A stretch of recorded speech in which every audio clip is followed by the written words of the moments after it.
এবং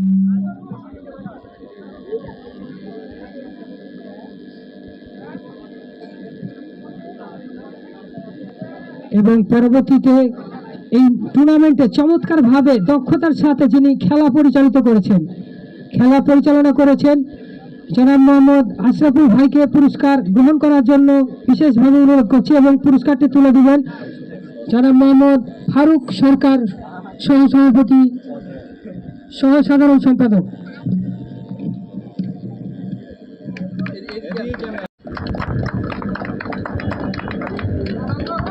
এবং আমাদের শাহিন ভাই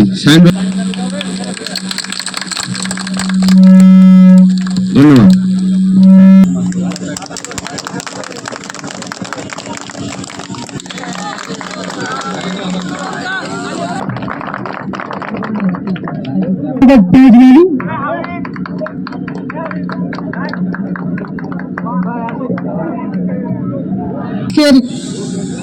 নিরীক্ষণে কিন্তু ফাইনালের চ্যাম্পিয়ন পুরস্কারটি তুলে নিচ্ছে রসুলপুর দল।